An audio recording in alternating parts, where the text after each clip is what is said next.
जितना शरीर माँ के कहने पर माना वज्र का हो गया, उतना शरीर। आप लोगों से भी मेरा कहना है, आप लोगों की खातिर मैं कई बार बहुत दया करुणा करके अपने प्रोटोकॉल से नीचे उतर आता हूँ, लेकिन जब ये कहानी जब ध्यान में आती है तो मैं कहता हूँ, हे भगवान, मेरा भक्त दुर्योधन न निकल जाए। मैं इतनी मेहनत से समझा रहा हूँ, इतनी मेहनत पुचकार के समझा रहा हूँ, कहीं ऐसा ना हो कि पंडाल के बाहर कोई इसको उल्टा समझा दे। ओहो, समझो महानुभाव, माँ बाप गुरु के कहने के बाद यदि कोई निगेटिव समझाए और तुम्हें उसकी बात समझ में आ जाए तो भी मेरा कहना है, नहीं, बात तो माँ की ही सही है। बोलो भाई मैं गलत कह रहा हूं? नहीं, तुम 100% सही हो, समझ में आ रही तुम सही हो, फिर भी चाहे भली माँ की बात गलत है लेकिन मानूंगा तो माँ की ही बात। अब हमने लाख समझा, देख तर्क से अपन को समझ में भी आ गया, अपन बहुत समझदार है ना, कि हाँ नहीं भाई वो सही कह रहा है, माँ की बात गलत लग रही है, तो भी एक बसर यही कहना है, नहीं गलत है या सही है, मानूंगा तो माँ की बात है। ऐसे ही गुरुओं की बात तुम्हें कभी समझ में ना आवे, हो सकता है, और बाहर तुम्हें कोई पंडाल के बाहर खड़ा, मतलब महाराज जी ने बात कही, मालूम आपने इससे तुम्हें कितना नुकसान है, मालूम आपको? कहीं महाराज जी की बातों में मत आ जाना।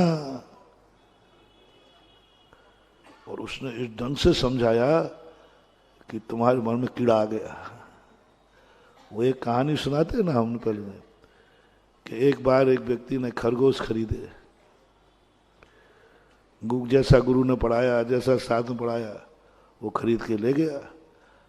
गांव के बाहर 2-4 खड़े थे ऐसे बदमाश लोग, उन्होंने कहा यार इस व्यक्ति से खरगोश तो बहुत अच्छा है, कैसे लूं? इसके हाथ में डंडा है, मैं लूंगा वो डंडा मार देगा। तो उसने कहा इसका तरीका है, आगरी का है ना ये। बोले क्या तरीका? अभी देखो, तुम 1-1 किलोमीटर पे चारों खड़े हो जाओ, प्लान बना के चारों बदमाश खड़े हो गए। पहला कहता है भाई साहब क्या जिंदगी में मैंने बहुत सब कुछ, बहुत कुत्ते देखे, ऐसा कुत्ता तो मैंने देखा ही नहीं, ऐसा कुत्ता तो मैंने देखा ही नहीं। अरे मूर्ख, कुत्ता नहीं, खरगोश है, खरगोश। मैं मूर्ख नहीं हूं, मैं गुरु से पढ़ के मैं गुरु से पढ़ के आया हूं, मैं अच्छी तरह पढ़ के आया हूं, मैं मूर्ख नहीं हूं। मूर्ख कहीं का, इतना ही पता नहीं कुत्ता क्या खरगोश क्या। हाँ भाई साहब आप ठीक है, और आगे बढ़ा। दूसरा खड़ा ही था पर, भाई साहब ऐसा कुत्ता कौन से देश में मिलता है? कौन से नहीं, आप तो लाए तो बहुत अच्छे, आपका नहीं चाहिए मुझे, आप तो ये बता दो मिलता कहाँ है, हमें कितना भी मेहनत करना पड़े, बस ये बता दो ये कुत्ता मिलता कहाँ है। और आगरा में मिलता हो तो वो बाजार गली बता दो कहाँ मिलता है। बोले मूर्ख, कुत्ता नहीं है। बोले साहब आप जो समझो, मुझे तो ये बताओ ये कुत्ता मिलता कहाँ है। अब कीड़ा लग रहा है, देखना ये गलत बोलता, ये तो दूसरा भी बोल रहा है। अब उसको अपने पर संदेह, गुरु पर संदेह, अपनी जिंदगी की किताब पर संदेह, अपने जिंदगी भर जो खरगोश की पहचान की उसमें क्या घुस गया। तीसरा खड़ा था, भाई साहब आप कहो तो जितने में लाए हो, आप जितने पैसा कहो उतना मैं दे दूंगा, एक कुत्ता मुझे दे दो। अब तीसरे ने, अब तो उसके मन में आ गया, 1 गलत 2 गलत 3 के बाद तो उसने कंधे पर रखा था।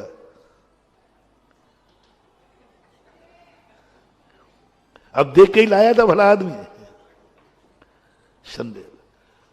चौथे ने कहा भाई साहब आपने तो गजब कर दिया, अनमोल चीज खरीदी है, आपके कितने बड़े भाग्य हैं, ऐसा कुत्ता दुर्लभ जाति का होता है।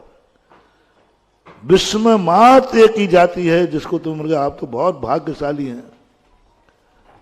वो कहता है क्या खाक भाग्यशाली है, मुझे तो खरगोश चाहिए था, ये तो लाए। चौथे के कहने पर उसने कहा ओ मैं तो ठगा गया, आगरा के बाजार में सब ठगियां हैं, मैंने तो खरगोश लिया था, वो एक कुत्ता निकला, और महाराज जी भी मूर्ख हैं, उनको इतने ही आगे बोल दो ना, बोल दो कह सकते हो तुम, महाराज जी को ज्ञान व्यान तो है नहीं, और मैंने भी गलत नंबर डायल कर लिया। उनको यही ज्ञान नहीं कि कुत्ता क्या खरगोश क्या, अरे 4 लोग झूठ थोड़ी बोलेंगे। अब महाराज के प्रति भी श्रद्धा कम हो गई, महाराज के ज्ञान के प्रति हो गई, कुछ जानते करते तो है नहीं महाराज, मैंने मूर्खता कर ली ऐसे महाराज की बात मान करके। 4 लोग थोड़ी झूठ बोलेंगे। उसने उठाया खरगोश और फेंक दिया, एक मुझे कुत्ता नहीं चाहिए, कुत्ता तो अशुभ होता है, नहीं ले जाना। क्या रहा, कैसा रहा, बाद में आ गया, महाराज जी थोड़ा आप फिर से पुराण पढ़ो, खरगोश और कुत्ता क्या होता है। अरे भाई क्या हो गया, आपके कहने पर मैंने वैसे ही कुत्ता खरगोश खरीदा, वो निकला कुत्ता। अरे किसने बताया भाई, अरे रास्ते में 4 मर गए। मैंने कहा देख ले भाई जाकर, सर्वे किया तो ये 4 बदमाश निकले हैं। गंधारी ने कहा बेटा ये क्या किया तूने, क्या किया तूने ना, रास्ते में मिल गए। उन्होंने जो समझाया मुझे समझ में भी आया कि हाँ वो ठीक कह रहे, वो ठीक कह रहे हो, मैं गलत बोल रही थी। हाँ माँ मुझे लग रहा कि शायद आप ठीक नहीं बोला आपने, आपको तो मैं इतना बड़ा हो गया हूँ, तो आपको तो गोदी का बच्चा दिख रहा हूँ, आपके सामने नंगा होके कैसे आऊं। उन्होंने कहा कि माँ तो माँ होती है, उनकी बात सही लगी। बेटा तूने गलती कर दी। मालूम उन्होंने क्यों कहा, इसलिए कहा कि आज के बाद तू मर नहीं सकेगा, और एक जब तक मरेगा नहीं तब तक युद्ध रुक नहीं सकेगा। मां ये बात है, बोले अब क्या बात है। इसलिए महानुभाव कभी भी हो, कहीं ऐसा ना हो जाए कि गुरु तुम्हें समझाएं, कुछ कहें और बाहर तुम्हें कोई और समझा दे, ये गलती कभी मत कर बैठना। क्योंकि दुर्योधन है, बुद्धिहीन है, जो अपनी अकल से नहीं चलता है। और अपनी सबसे श्रेष्ठ कौन है, स्वयं की अकल लगाओ। स्वयं की अकल जहां काम नहीं करे, अपने गार्जियन की मानो, जो आपका बड़ा है, जो आपका पूज्य है, जो आपका आदर्श है, जिस पर आपको मालूम है कि ये मेरे आदर्श हैं, उनकी बात पर कभी संदेह नहीं करना, चाहे साक्षात जहर सिद्ध हो जाए। देख महाराज ने तुझे जहर दिया है, प्रयोगशाला में चेक कर लो, हाँ साहब जहर निकलेगा। लेकिन महाराज ने दिया है तो मैं तो पीऊंगा। अरे जहर हो गया, सही है, रिपोर्ट सही है, लेकिन महाराज ने दिया है मैं पीऊंगा। पी लेना, मानो मत मानना दुर्योधन के, मत समझना ये गुरु के मुख से निकले हुए वचन पर 1 लाख व्यक्ति भी खड़े हो जाए तुम्हें परामर्श दे, ठुकरा देना महान भाव, नहीं तो तुम्हारी वही दशा होगी जो दुर्योधन की हुई। वही दशा दुर्योधन की होगी। गुरु भी नीचे उतर आया और तुम्हें भी नहीं बचा पाया। माँ भी बेचारी नीचे उतर आई, बेटे को नहीं बचा पाई। उसको यही उसको ये पश्चाताप नहीं था कि मेरी प्रतिज्ञा क्यों टूट गई, उसके ये पश्चाताप था कि मैंने कैसे बेटे को जन्म दिया, मेरा गिरना भी मैं बेटे को नहीं उठा पाई।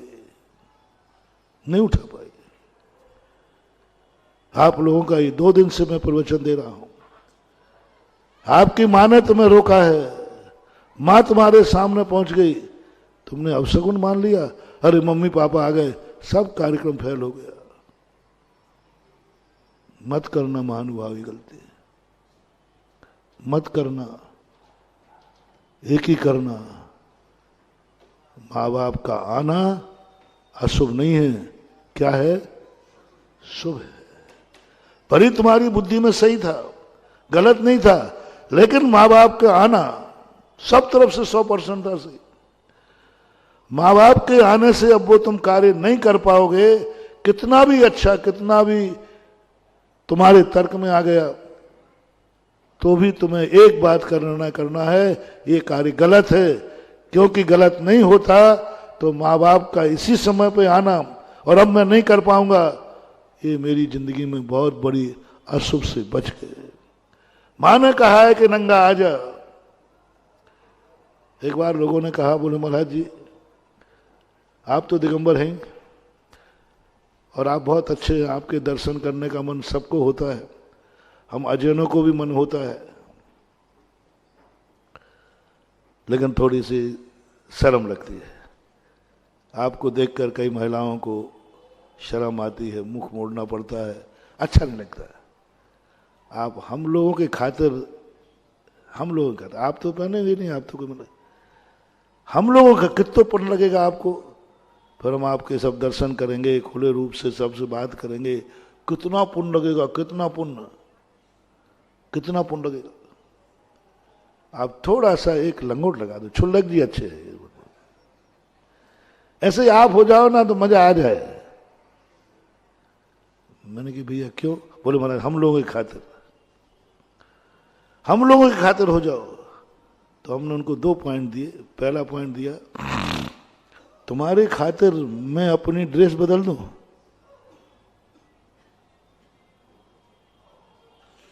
तुम्हारे खातिर मैं अपनी ड्रेस बदल दूं? हर व्यक्ति अपनी अपनी ड्रेस पहनता है जिसको जो पसंद आती है, मुझे ऐसे ही लगना अच्छा लग रहा है, तो चलो कोई बात नहीं। यदि आपके कारण से मैं अपनी ड्रेस बदलूं, आपकी पसंद के कारण आपको अच्छा लगे, चलो कोई बात नहीं। मैंने दाव फेंक दिया, रिक्सी दाव है। यदि हमारे आचार्य से होते बाजू में ना, अरे क्या बोल रहा है, दाव फेंक रहा है, तू कह रहा कोई बात नहीं। मैं कहूंगा गुरुजी सुनो तो सही, अभी इनको देखता था मैं। तुम्हारे खातिर मैं लंगोट लगा लूं तो फिर हम तुम्हारे संबंध हुआ, तुम्हें दिगंबर मुद्रा बुरी लग रही है, हमें ये कपड़े बुरे लग रहे हैं, तो मेरे खातिर कपड़े उतार दो। सीधी बात, एक दूसरे का तो यही है, जो तुम्हें अच्छा लगे वो मैं करने को तैयार हो गया, अब जो मुझे अच्छा लगे वो तुम करो, तभी तो दोस्ती बनेगी। आप मेरे खातिर, मुझे ये कपड़े बहुत बुरे लगते, सही में लगते बुरे, यदि बुरे अच्छे लग रहे होते तो मैं नहीं पहनता। तुम लोग जितने कपड़े पहने हो ना, इतने बुरे लगते, इतने गंदे, मैं तो देखते ही नहीं हूं मैं तो देखते ही नहीं, क्योंकि कपड़े पहनना मुझे अच्छा लगता ही नहीं। तो तुम्हारे खातिर मैंने कह दिया, अब तुम मेरे खातिर उतार दो।